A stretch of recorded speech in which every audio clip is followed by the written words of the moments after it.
देखो जैसे मान लो हमें क्वेश्चन दिया जाए कि f x equal to greatest integer x into fractional part of x, है ना, और x इक्वल टू 1 पर मान लो ऐसे क्वेश्चन दिया जाए। x इक्वल टू 1 पर मान लो हमें कंटिन्यूटी और डिफरेंशिएबिलिटी चेक करनी है ना, और ये फंक्शन है greatest integer x into fractional part of x।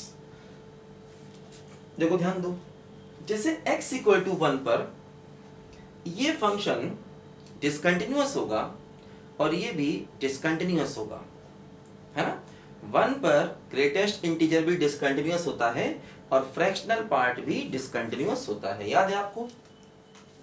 देखो सबको मैंने ग्राफ बताया आपको, ग्रेटेस्ट इंटीजर देखो ऐसे होता है, ये देखो ग्रेटेस्ट इंटीजर का ग्राफ है, तो 1 पर देखो डिसकंटिन्यूअस है, फ्रैक्शनल पार्ट देखो ऐसे होता है, ये और ये देखो x बराबर 1 पर फ्रैक्शनल पार्ट भी देखो डिसकंटिन्यूअस है, ग्रेटेस्ट इंटीजर भी डिसकंटिन्यूअस है। इसका मतलब दोनों के दोनों फंक्शन डिसकंटिन्यूअस हैं x बराबर 1 पर, लेकिन मल्टीप्लाई के बारे में कुछ नहीं कह सकते। जब दोनों के दोनों फंक्शन डिसकंटिन्यूअस हैं तो उनके मल्टीप्लाई के बारे में कुछ नहीं कह सकते, है ना। अगर दोनों के दोनों फंक्शन डिसकंटिन्यूअस हैं तो मल्टीप्लाई देखो, टेबल देखो, अगर दोनों डिसकंटिन्यूअस हैं तो मल्टीप्लाई के बारे में कुछ नहीं कह सकते। मतलब देखो यहाँ पर हमारी अब टेबल काम नहीं आ रही है क्योंकि दोनों का मल्टीप्लाई हो गया। टेबल तब काम आती है जब दो फंक्शन का सम या डिफरेंस हो, क्योंकि उससे हमें रिजल्ट निकल जाते हैं आसानी से। जैसे खास तौर पे एक है कंटिन्यूअस और एक नॉट कंटिन्यूअस, तो उनका सम और डिफरेंस नॉट कंटिन्यूअस होगा, ये बहुत इंपॉर्टेंट रिजल्ट है। इसी प्रकार अगर एक डिफरेंशिएबल है दूसरा नॉट डिफरेंशिएबल है तो सम डिफरेंस भी नॉट डिफरेंशिएबल होगा, ये बड़ा इंपॉर्टेंट रिजल्ट है ना। तो इसीलिए यहाँ पर दोनों का मल्टीप्लाई है, तो टेबल इतनी ज़्यादा हम काम उससे टेबल से काम नहीं ले पा रहे हैं, या ऐसा कहो कि टेबल हमारे काम नहीं आ पा रही। तो अब हमें क्वेश्चन के बेसिक मेथड पे जाना पड़ेगा। देखो जैसे हम क्या करेंगे, 1 पर निकालेंगे राइट हैंड लिमिट, तो क्या होगा x टेंडिंग टू 1 प्लस, अब देखो ये ग्रेटेस्ट इंटीजर है और ये फ्रैक्शनल पार्ट है। मैंने क्या बताया था कि लिमिट में जब भी कभी फ्रैक्शनल पार्ट आ जाए तो हमेशा उसे ग्रेटेस्ट इंटीजर में बदल दो, है ना। लिमिट में जब भी कभी, लिमिट में देखो जब भी कभी फ्रैक्शनल पार्ट आ जाए तो हमेशा उसे ग्रेटेस्ट इंटीजर में बदल दो, ठीक। देखो क्या हो रहा है, फ्रैक्शनल पार्ट आ रहा है तो क्या करेंगे, देखो इसको लिख देंगे x minus greatest integer x। देखो हमें 1 के राइट में जाना है। अब मैंने क्या बताया था, ग्रेटेस्ट इंटीजर का सिंबल खत्म करना होगा। जैसे ही आप 1 के राइट में जाओगे ग्रेटेस्ट इंटीजर की वैल्यू 1 हो जाएगी, और देखो यहां पर भी 1 के राइट में जाओगे तो इसकी वैल्यू 1 हो जाएगी, है ना। जैसे ही आप 1 के राइट में जाओगे ग्रेटेस्ट इंटीजर की वैल्यू 1 हो जाएगी, है ना। देखो जैसे ही आप 1 के राइट में गए ग्रेटेस्ट इंटीजर की वैल्यू क्या हो गई, बोलो 1 हो गई, है ना। x को 1 से ज्यादा लोगे तो ग्रेटेस्ट इंटीजर की वैल्यू 1 हो जाएगी। हाँ, x अपनी जगह ही रहेगा, x अपनी जगह रहेगा, है ना। लिमिट में क्या होता है, पहले हमेशा ये ग्रेटेस्ट इंटीजर वगैरह सिंबल हटाने होते हैं, है ना। तो हमने क्या किया, देखो ग्रेटेस्ट इंटीजर की वैल्यू पुट कर दी, x ही रहा। अब आप x की जगह 1 रखोगे तो 1 माइनस 1 क्या बन जाएगा, 0 बन जाएगा। मतलब फंक्शन की 1 पर राइट हैंड लिमिट 0 के बराबर आ गई, ठीक। देखो अब हम निकालें लेफ्ट हैंड लिमिट, तो क्या होगा, x टेंडिंग टू 1 माइनस, ठीक, ग्रेटेस्ट इंटीजर x है, फ्रैक्शनल पार्ट को लिख लें x minus greatest integer x, क्या होगा। देखो अब हमें लेस देन 1 पर जाना है, 1 के पीछे जाना है, क्या होगा, देखो 1 के पीछे ग्रेटेस्ट इंटीजर की वैल्यू हमेशा 0 होगी। जैसे अगर आप x को 1 से कम लोगे, x को 1 से कम मान लो 0.9 लिया तो ग्रेटेस्ट इंटीजर हो गया 0, और ये भी क्या हो गया, 0 हो गया, है ना। तो सबसे पहले हमने क्या किया, ग्रेटेस्ट इंटीजर के सिंबल को हटाया। जब तक ग्रेटेस्ट इंटीजर का सिंबल नहीं हटाएंगे लिमिट को नहीं निकाल सकते, ध्यान देना, ठीक। अब क्या हुआ, देखो limit x tending to 1 minus 0 into anything 0 हो गया, तो इसका लिमिट भी 0 हो गया, यानी x बराबर 1 पर लेफ्ट हैंड लिमिट भी 0 हो गया। अब अब निकालेंगे x बराबर 1 पर फंक्शन की वैल्यू, तो क्या होगा greatest integer plus fractional part. ठीक, अब जब फंक्शन की वैल्यू निकालेंगे तो सीधे सीधे x बराबर 1 रखेंगे, है ना, सीधे सीधे x बराबर 1 रखेंगे, क्या होगा देखो ग्रेटेस्ट इंटीजर 1 और फ्रैक्शनल पार्ट 1। आपको मालूम है ग्रेटेस्ट इंटीजर 1 होगा 1, लेकिन 1 का फ्रैक्शनल पार्ट 0, तो वैल्यू 0 है ना। फ्रैक्शनल पार्ट इंटीजर का हमेशा 0 होता है, ध्यान दो। तो इसका मतलब देखो ये हुआ कि x बराबर 1 पर right hand limit, left hand limit और वैल्यू ऑफ y तीनों बराबर हो गए। इसका मतलब 1 पर फंक्शन कैसा हो गया बोलो, कंटिन्यूअस हो गया। ध्यान दो, x बराबर 1 पर फंक्शन कैसा हो गया, कंटिन्यूअस हो गया। ठीक, तो देखो इंपॉर्टेंट ये है कि 1 पर दोनों ही फंक्शन डिसकंटिन्यूअस हैं, लेकिन फिर भी उनका मल्टीप्लाई कंटिन्यूअस हो गया, ध्यान दीजिए, है ना। इसीलिए मल्टीप्लाई के केस में टेबल से बहुत फायदा नहीं होता। हमने अपने क्वेश्चन को बेसिक मेथड से जाके किया, और बेसिक मेथड से हर सवाल हो जाएगा।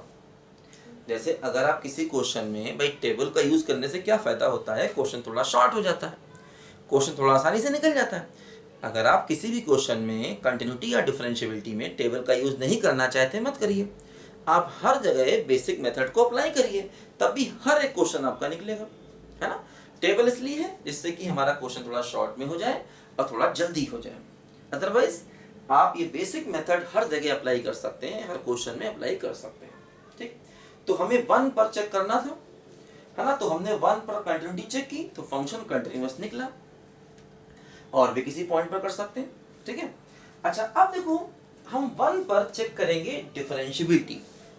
अब इंपॉर्टेंट बात देखो ये है कि 1 पर फंक्शन कंटिन्यूअस है ना।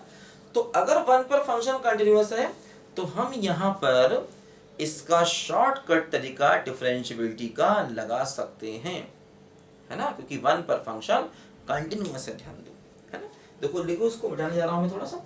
अभी हम लोग कंटिन्यूटी चेक करेंगे x बराबर 1 पर। ठीक है, देखो क्या होगा। अब हम x बराबर 1 पर कंटिन्यूटी चेक कर चुके हैं, अब हम x बराबर 1 पर डिफरेंशिएबिलिटी चेक करना चाहेंगे। तो देखो अब हम एक्चुअली ये फंक्शन कंटिन्यूअस है, इसीलिए हम डिफरेंशिएबिलिटी के लिए इसका शॉर्टकट मेथड लगा देंगे। देखो क्या होगा, जैसे इस फंक्शन में क्या करोगे, फ्रैक्शनल पार्ट को लिखो x minus greatest integer x, है ना। सबसे पहले देखो फ्रैक्शनल पार्ट को लिख लो x minus greatest integer x। अब देखो 1 के राइट में अगर जाएंगे, देखो शॉर्टकट मेथड क्यों लगा रहे हैं, क्योंकि फंक्शन कंटिन्यूअस है और 1 के राइट में और लेफ्ट में फंक्शन की वैल्यूज अलग अलग हैं, इसलिए हम शॉर्टकट मेथड लगा रहे हैं। देखो ध्यान दो, अगर हम 1 के राइट में जाएंगे तो ग्रेटेस्ट इंटीजर की वैल्यू क्या हो जाएगी 1, और देखो ये x माइनस 1, है ना। जैसे ही आप 1 के राइट में जाओगे, जैसे ही आप 1 के राइट में जाओगे, ग्रेटेस्ट इंटीजर की वैल्यू हमेशा क्या हो जाएगी 1। अब देखो y बराबर क्या आ गया x माइनस 1, इसका dy dx निकाला तो वैल्यू क्या आ गई बोलो 1 आ गई, ध्यान दो, है ना। तो 1 के राइट में ये क्या हो गया, देखो ये आ गया राइट हैंड डेरिवेटिव। इसी प्रकार अगर हम 1 के लेफ्ट में जाएं तो क्या होगा, देखो 1 के लेफ्ट में मतलब अगर x 1 से कम है, अगर x 1 से कम है तो ग्रेटेस्ट इंटीजर की वैल्यू क्या हो जाती है 0 हो जाती है। तो 0 इंटू एक्स माइनस 0, तो y बराबर 0, और जब आप इसका डिफरेंशिएशन करोगे तब भी वैल्यू 0। इसका मतलब 1 पर ये क्या आ गया बोलो लेफ्ट हैंड डेरिवेटिव। इसका मतलब x बराबर 1 पर फंक्शन क्या बन गया बोलो नॉट डिफरेंशिएबल बन गया, ध्यान दो, है ना, क्योंकि देखो राइट डेरिवेटिव अलग है, लेफ्ट डेरिवेटिव अलग है। तो हमने क्या किया, देखो 1 पर डिफरेंशिएबिलिटी का शॉर्टकट मेथड लगा दिया, क्योंकि 1 पर ये फंक्शन कंटिन्यूअस था, और 1 के राइट में देखो इसकी वैल्यू ये है, और 1 के लेफ्ट में देखो इसकी वैल्यू ये है। 1 के राइट में लेफ्ट में वैल्यू अलग अलग है, इसलिए हमने शॉर्टकट मेथड ऑफ डिफरेंशिएबिलिटी लगा दिया। देखो हम एक काम करें, हम मान लीजिए इसमें लेफ्ट हैंड डेरिवेटिव और राइट हैंड डेरिवेटिव का डिटेल मेथड लगाएं, देखें क्या होता है ना। हम देखो इसमें क्या करें, राइट हैंड डेरिवेटिव और लेफ्ट हैंड डेरिवेटिव का डिटेल मेथड लगाएं। देखो क्या होता है, देखें जैसे अगर हम 1 पर राइट हैंड डेरिवेटिव का मेथड लगाएं तो क्या होता है, लिमिट h टेंडिंग टू 0, याद है formula f of a plus H minus f a upon H, a की जगह पर 1 लिख देंगे, तो f of 1 plus H minus f1 divide by h, है ना। a पर हमें राइट हैंड डेरिवेटिव चाहिए, तो f of a plus H minus f a upon H, a की जगह पर 1 आ जाएगा। देखो f ऑफ 1 प्लस एच, देखो ध्यान दो, जैसे ये हमारा फंक्शन है, फ्रैक्शनल पार्ट की वैल्यू पुट की है, फंक्शन आ गया। अगर हम f ऑफ 1 प्लस एच लिखें तो क्या होगा, ग्रेटेस्ट इंटीजर 1 प्लस एच और 1 plus H minus greatest integer 1 plus H, ऐसा हो गया, है ना। देखो ये हमारा फंक्शन है, ग्रेटेस्ट इंटीजर 1 प्लस एच लिखे तो क्या हुआ, देखो ये वैल्यू 1 आ गई, 1 प्लस एच और ये भी 1 आ गया, तो फाइनली वैल्यू क्या आ गई, h। तो हम क्या करें, देखो limit h tending to 0, f of 1 plus h की वैल्यू क्या आ गई, h, और f1 निकालेंगे तो रिजल्ट 0 आएगा। बोलो अगर हम f1 निकालें, देखो अगर हम f1 को निकालेंगे तो फंक्शन की वैल्यू ऑटोमेटिक 0 आएगी। देखो इसी से f ऑफ 1 निकालो तो क्या होगा, ग्रेटेस्ट इंटीजर 1 और ब्रैकेट में 1 माइनस ग्रेटेस्ट इंटीजर 1, तो ये 1 और ये 0, तो क्या आ गया 0, ठीक, और अपॉन h, h से h कैंसिल हो जाएगा, लिमिट का आंसर क्या रहेगा 1। देखो राइट हैंड डेरिवेटिव यहां पर भी 1 ही आया था, ठीक। अब देखो निकालें लेफ्ट हैंड डेरिवेटिव, क्या था फार्मूला, इसी में h की जगह माइनस h रख दो, limit h tending to 0, f of a minus h minus f a upon minus h. देखो अब अगर हमें चाहिए f ऑफ 1 माइनस एच, देखो वो भी यहीं से आएगा, f ऑफ 1 माइनस एच, तो क्या होगा, देखो greatest integer 1 minus H bracket में 1 minus H minus greatest integer 1 minus h. देखो 1 माइनस एच मतलब 1 से थोड़ा कम, और उसका ग्रेटेस्ट इंटीजर लोगे तो वैल्यू 0, यहाँ भी देखो वैल्यू क्या हो जाएगी 0, तो रिजल्ट 0, है ना। ग्रेटेस्ट इंटीजर 1 माइनस एच मतलब 1 से थोड़ा कम, तो उसका ग्रेटेस्ट इंटीजर लेंगे तो देखो रिजल्ट 0 आ जाएगा। तो देखो ये limit h tending to 0, 0 minus देखो f1 भी 0 है, और अपॉन क्या हो गया माइनस h। देखो ये पूरा का पूरा टर्म एक्चुअली 0 आ गया, तो लेफ्ट हैंड डेरिवेटिव का आंसर भी 0 ही आ गया, और वही देखो हमने शॉर्टकट तरीके से भी निकाला था।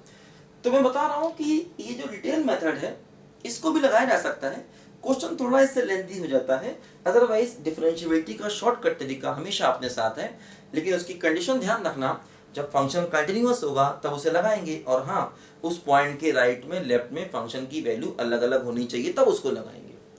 जैसे एक क्वेश्चन मैंने कराया था आपको x sin 1 by x, उसमें मैंने ये डिफरेंशिएबिलिटी का शॉर्टकट मेथड नहीं लगाया था क्योंकि उस पॉइंट के राइट में और लेफ्ट में फंक्शन की वैल्यूज एक जैसी थी। ध्यान दीजिए बच्चों, ठीक है। तो आगे बढ़े हम लोग, कुछ और देखो अच्छे क्वेश्चन देखें, देखो सब बच्चे ध्यान से इसको।